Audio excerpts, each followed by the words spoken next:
Grade का समस्त कर्मचारियों की नियुक्ति हुई है। हमें 13 साल हो गए सेवा करते हुए, हम सुनिश्चित वेतन मांग की 13 वर्षों से करते चले आ रहे हैं, लेकिन हमको ग्रेड पे 1852 30,200 का स्केल नहीं दिया जा रहा है, जिसकी लड़ाई हमारे 18 दिन से यहाँ पर लड़ रहे हैं। दूसरी बात, हमारी सीपीएफ का खाता नियुक्ति वर्ष 2011 से प्रथम वेतन से 10% की कटौती की जा रही है, लेकिन वो पैसा कहाँ जा रहा है, किसके खाते में जा रहा है, हमको कोई जानकारी नहीं। हमारा खाता खुलवा करके नियोक्ता अंशदान और समय समय पर जो शासन के द्वारा, सरकार के द्वारा ब्याज दरें तय की गई है, मैं ब्याज सहित हमारा खाता खुलवा करके उसमें पैसा जमा करवाया जाए और समस्त कर्मचारियों को यूनिक इंडेक्स नंबर उपलब्ध कराया जाए। तीसरी बात हमारी यह है, नियुक्ति वर्ष 2011 से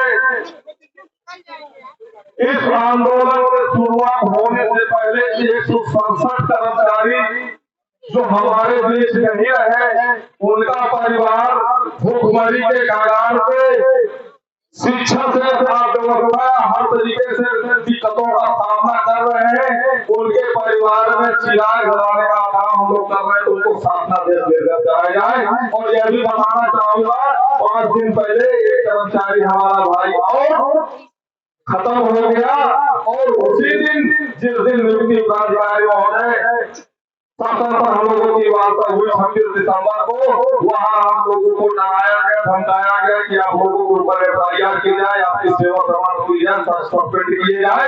उसी दिन एक कर्मचारी भाई गए, पीआई जैसी चीज भी कर गए, अपने प्राण त्यागने का प्रयास किया। इसके भी दोषी नियुक्ति प्राधिकारी महोदय और एनडीए सचिव मुख्य प्रबंधक महोदय है, जिसको प्रताड़ित किया गया है कि आप अपने मांगों को लेकर के यहाँ बैठेंगे तो आपको ऊपर कार्रवाइयां होंगी, इनका वेतन बाधित किया जाए, सस्पेंड किया जाए और बर्खास्त किया जाए। और तीसरी चीज, सवेतन चिकित्साओं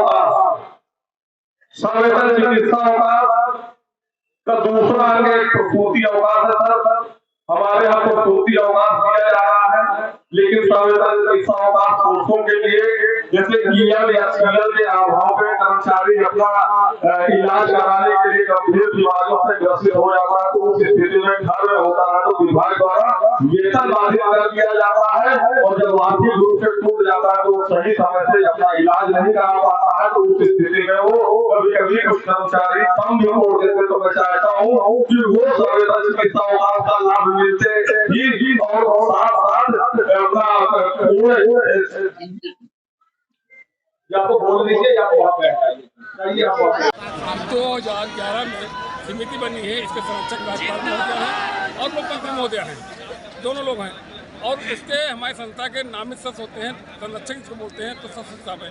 तो जो सचिव साहब आते हैं हमारे यहाँ, वो 2 साल 1 साल बाद टर्म आते हैं, जिससे हमारी समिति पूरी जो बाइलाज है वो पढ़ नहीं पाते हैं और घोटाला पे घोटाला होता जा रहा है। पंजाबी का पाया वही पाया, कोई बात नहीं, कर्मचारी वही है। और 2017 में प्रभु नारायण सिंह ने एक आदेश करते हैं कि एसबीआई बैंक में इनका सिविल खाता खोल दिया है। जब इंक्वायरी से खाता खोलने लगे तो विभाग कहता क्या है, घुमा देता है और कुछ जांच होती है तो पता लगा 8 करोड़ का घोटाला हो चुका है, 35 करोड़ का, एक पैसा नहीं वापस नहीं आया। और क्यों नहीं खोला खाता भाई?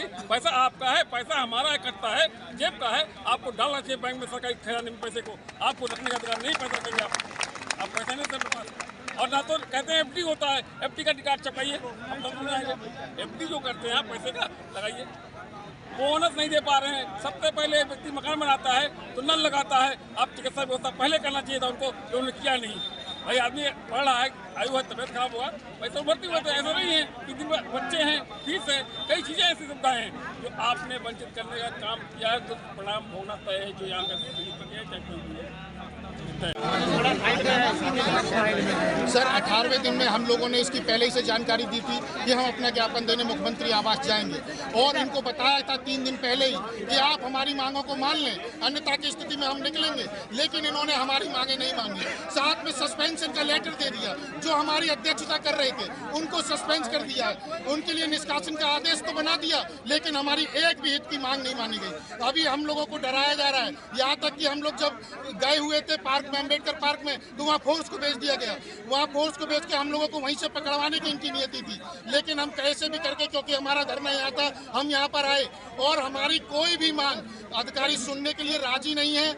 वो केवल हमें डरवा रहे हैं, धमका रहे हैं। जिस तरह से हमारी मांग है, सीपीएफ का घोटाला 800 करोड़ का ये कर चुके हैं, आज ये निश्चय हो चुका है। तो यही कारण है कि ये आज हमारी मांगों को आज सुन ही नहीं रहे हैं सर।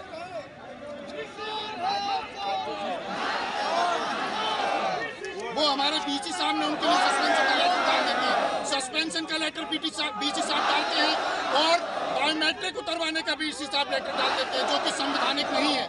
आप क्या कहना चाहते हैं इससे? मुझे ये लगता है बायोमेट्रिक हटवाकर ये हमारे प्रतिनिधिमंडल टीम के साथ कुछ गलत करने की सोच रहे थे, इसीलिए इन्होंने बायोमेट्रिक टीम हटवाई है। क्योंकि बायोमेट्रिक जब नहीं होगा तो ये रजिस्टर को अंदर कर लेंगे, जिसको मरवाना होगा उसको मरवा देंगे, जिसके साथ जो भी गलत करना होगा ये करवा सकते हैं। ऐसे गलत संविधान के विपरीत इन्होंने आदेश जारी किए हैं, जो कि कर्मचारी के अंदर ऐसा आक्रोश भर रहे हैं। बस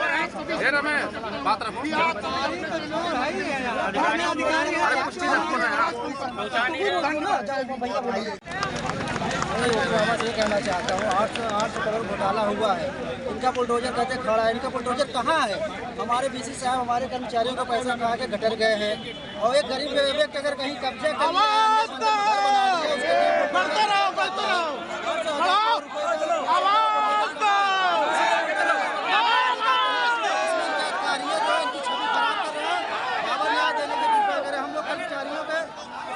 किया जा रहा है अधिकारियों से।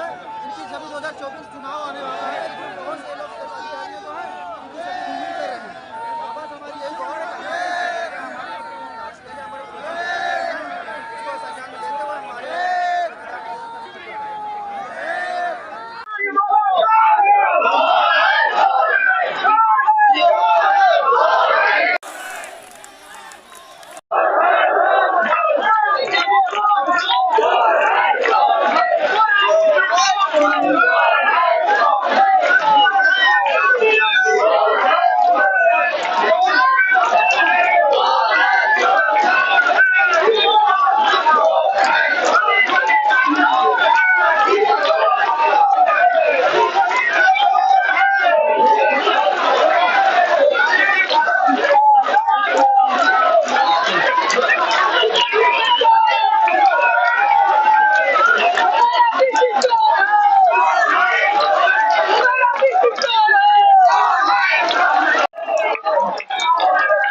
अधिकारी महोदय जी को, और हमने उनसे निवेदन भी किया कि अपने स्तर पर सक्षम स्तर पर पहुंचा करके हमारी समस्याओं का निराकरण कराए। हम तब तक यही बैठे रहेंगे। अभी सस्पेंशन हुआ है, हो सकता है आगे बर्खास्तगी भी हो, तो उसके लिए हमें डर नहीं है। लेकिन जो सर्वप्रथम था हमारे लिए कि हमारी मांगे पूरी हो, हम उस प्रशासन को लेकर के हो रहा है आज 13 वर्षों में, इस पैसे का कोई हिसाब नहीं है।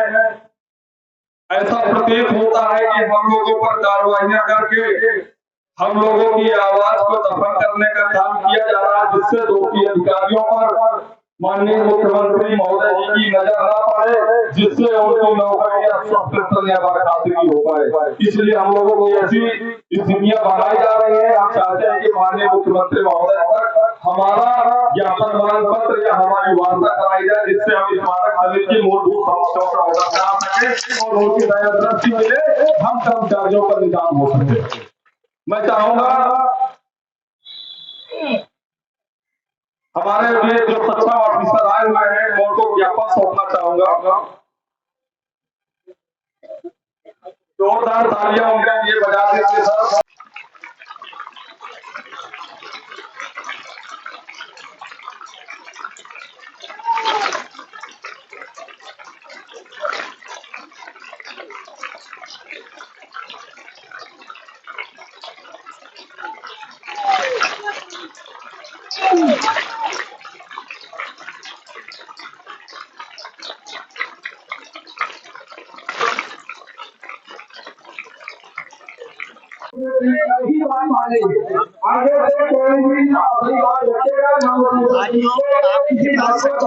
आए थे, आपको क्या आश्वासन दिया?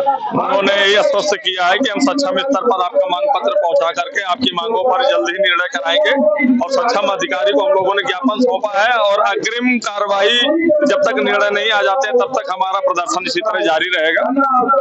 नियुक्ति प्राधिकारी महोदय जी ने जो आज कर्तव्य किए हैं उससे समस्त कर्मचारियों में बहुत ही ज्यादा रोष है, तो उसको विचार करें वो क्या अंतर मन से क्या वो उन्होंने जो किया वो सही किया, हमारी मांगों पर विचार करें और शासनादेश निर्गत करें। ये सस्पेंशन हुआ है, आगे बर्खास्तगी भी के लिए भी तैयार है, कोई दिक्कत नहीं है, लेकिन अगर हम गलत है तो बर्खास्त भी कर दें, उससे कोई दिक्कत नहीं।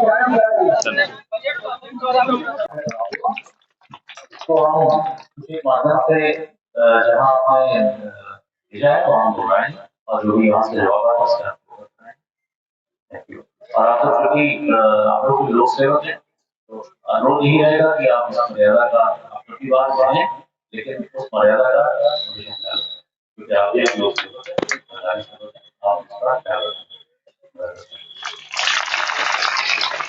सेवा प्रदान कर सके आकर के, इसीलिए संवेदन चिकित्सा अवकाश भी लागू किया जाए।